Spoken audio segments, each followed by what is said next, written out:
90. Partly cloudy, 92 on Wednesday, and the outlook for Thursday and Friday. Scattered showers, the highs each day in the low 90s. Overnight low was today's high, 96. Currently, humidity at 83%, winds out of the north-northwest at 4 miles an hour, and the pressure at 29.98. Right now, we've got sunshine and 70 here at the WFIW studios east of Fairfield.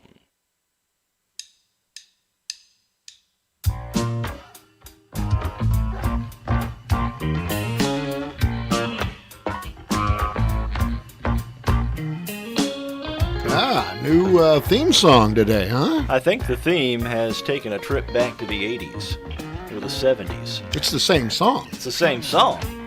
It's just done a little more funky. Yeah.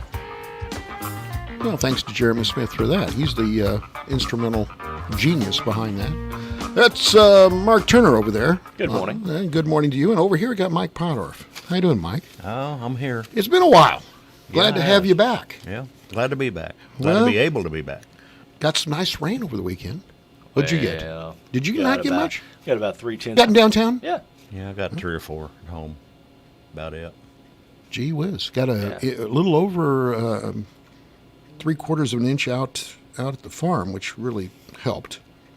Thought that was pretty favorable, quite honest. A lot of bad storms skipped past us. Yeah. They have.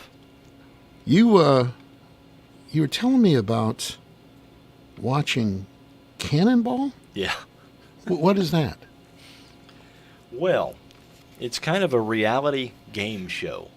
Okay. Okay.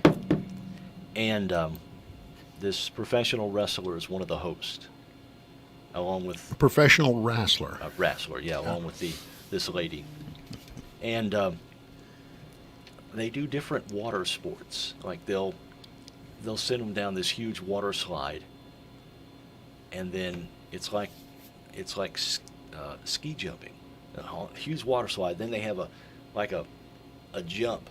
You come Okay. on, you shoot out of this thing, and you got to go as high as you can and as far as you can before you fall into the water. That could be, if the velocity could make that quite a Yeah. violent reentry. Yeah.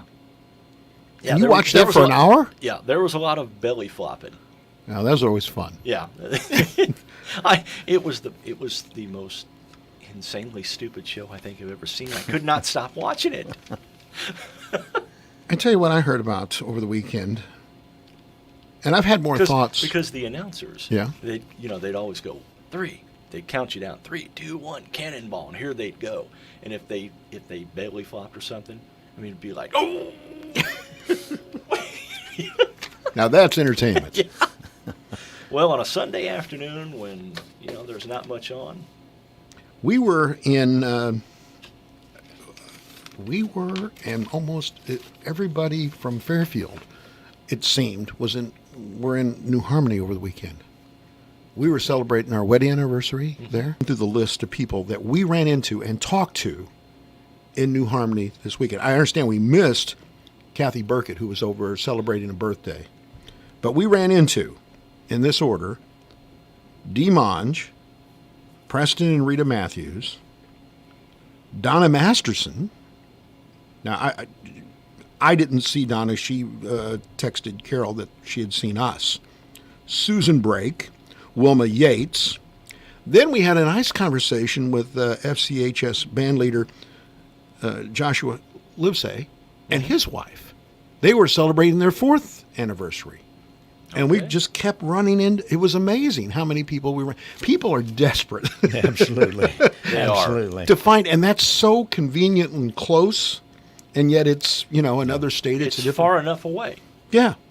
So anyway, that was at the Red Geranium, which was really a great place to eat, and they had live entertainment. It was just a great weekend. Yeah, Really enjoyed sounds it. like it. You watched Cannonball. I watched a documentary on Adam West last night. Batman? Yeah. What an interesting life.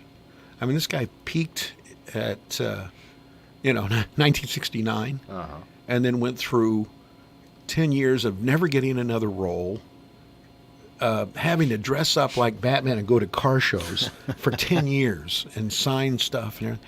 But in the end, and then he all of a sudden, it turned around. He started being, he was cool to being made fun of. Yeah. And so he would go on Family Guy, cartoons, The Simpsons and stuff like that, He was on playing Big Adam Bang West. Theory. Big Bang Theory. Yeah. And in the end, got a Hollywood star, the Walk of Fame. It was just a really neat story about how bad it got and how it got so much better before he passed away. He went up, he went down, and then he went back up just a little bit. And I've been thinking about the whole woodchuck issue. I don't know if you caught that last week, Mike, but No, someone missed put, that one. well, it was a perfect morning coffee question. Yeah. We got a call, and the person said, they wanted to know if we could give our considerable thoughts on how much wood a woodchuck could. Chuck, if a woodchuck could chuck wood. That's easy for you to say. And so, we gave our thoughts about it. Yeah. And I think that, a lot has to do with the timing of the woodchucking. Yeah. I mean, again, if it's after lunch, I don't think you're going to get as much woodchuck Well, no, by a woodchuck. they'll be taking a siesta. They do. Yeah.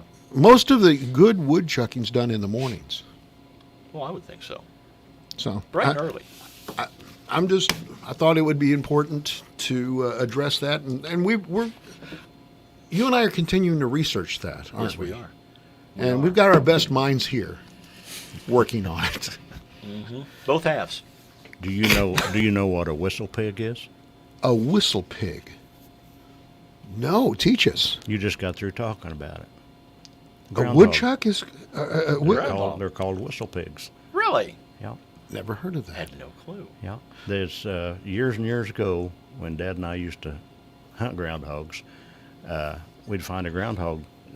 They always said that one groundhog is responsible for 1 acre of beans. Farmers love groundhog hunters, and Oh, a groundhog would be down on all fours going along and snipping the bean plants off.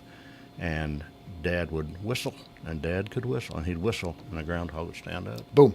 and boom. As soon as they stand up, there goes a pair of ears. But You're the one that told us about the ears, weren't right, you? Yeah. right, That you took the ears 50 in. cents a piece, right? yeah.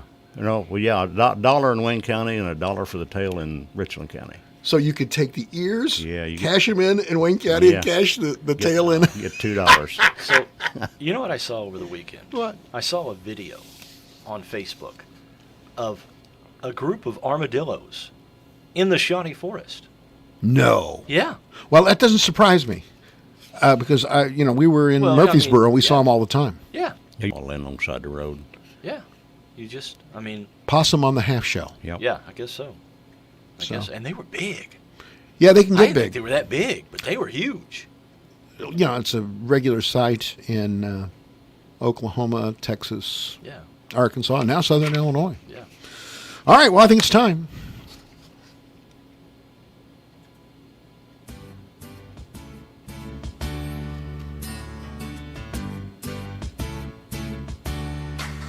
Welcome back. The show is your ticket out. Welcome back. We have lots of things that you'll laugh about. Well, the names haven't changed since you've come around. We have lots of neat guests that all hang around. 8 to 9 we'll see ya. 8 to 9 we'll see ya. Weekday mornings just to greet ya. Weekday mornings just to greet ya. Mike makes my chuckle a lot, cause he puts them on the spot. Bucket of bunk. Bucket of bunk. Bucket of bunk. Bucket of bunk. Yeah. Bucket of bunk. Bucket of bunk. He Yes, lowers he his does. voice. He's doing his own harmony. He's like the McCartney of our time. Oh my! Yeah, he has way too much time on his hands. You know, Needs to find a role model or something. I got a text from Scott England.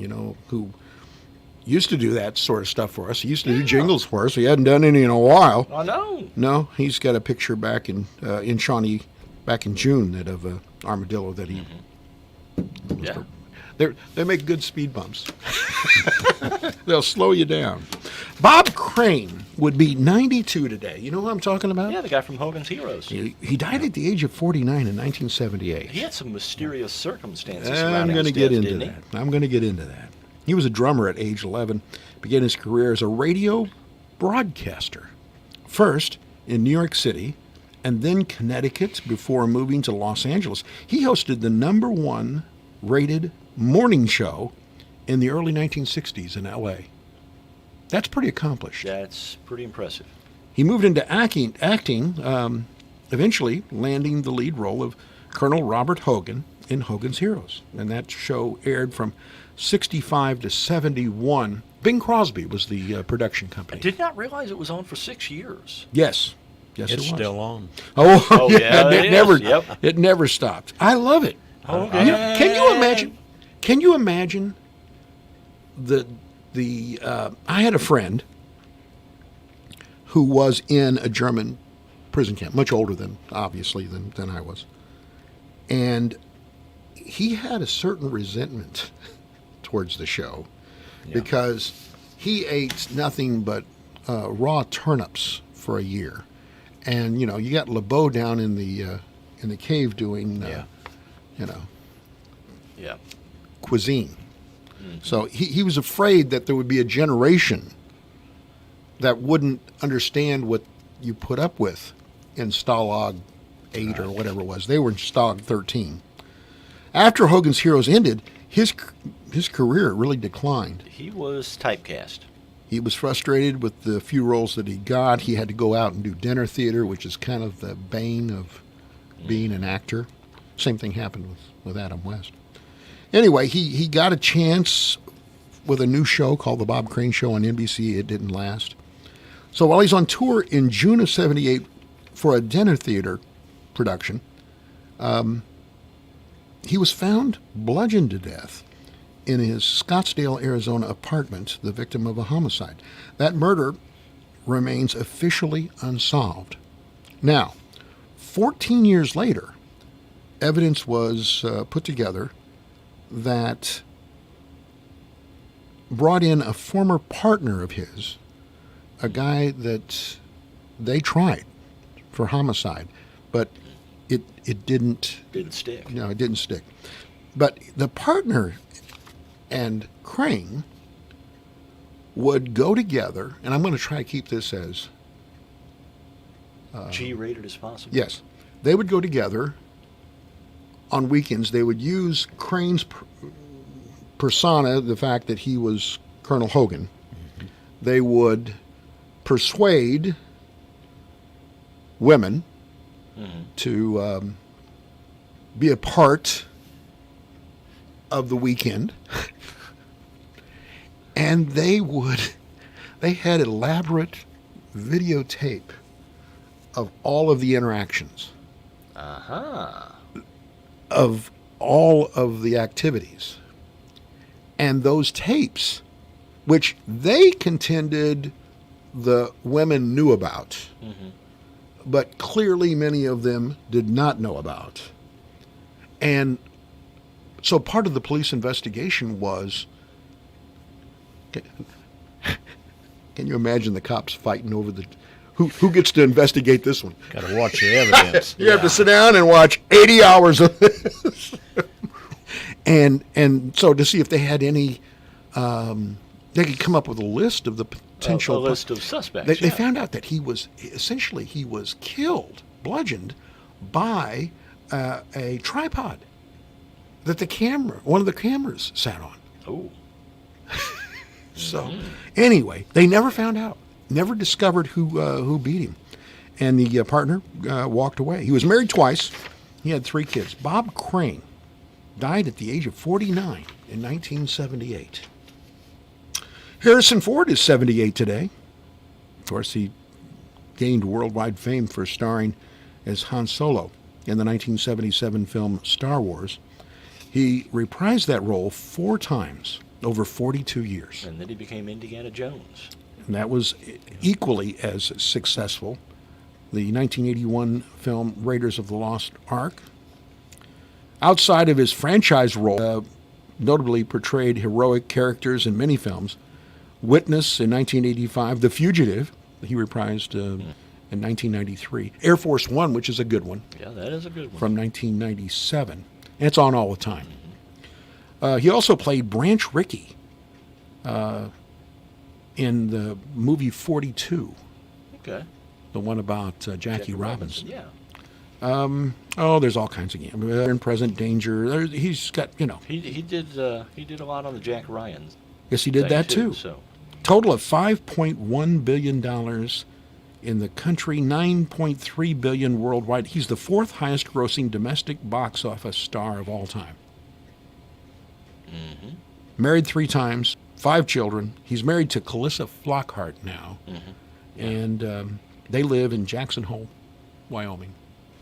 And the last 2 years, there was a biography put out by Carrie Fisher before she died, and she more or less said that they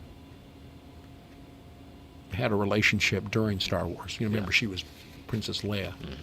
He was Han Solo. Anyway, he crashed. He's a pilot, too. He's crashed a helicopter. He's crashed a plane. and the Millennium Falcon too. At least once. At least Wasn't much once. of a pilot. Here's one at John Wayne Airport, which is there in right outside of Los Angeles. Yeah. He landed his plane on a taxiway instead of the runway. Can you imagine if you're about ready to get on that taxiway? You see him landing. So, here he's 78. Maybe it's time to hang up the wings, Yeah. Harrison. Might be. Louise Mandrell is looking pretty good at the age of 66 today. We're still looking for it. Now, Christy was going to get her to be on this show. Now, I would have bumped you, Potter. Oh, dang. If I get the chance to get Louise Mandrell on the show, I'd have actually watched it. I bet you would have. She's part of the Singing Mandrell family, with lots of hits in the 1980s in particular. Born to Mary Ellen McGill, last top 40 hit with the single Do I Have to Say Goodbye. She's been married 4 times. She's got a daughter. She became a grandma in 2013. Louise Mandrell. I'm not sure if I had to use my own. I'd say it's hard to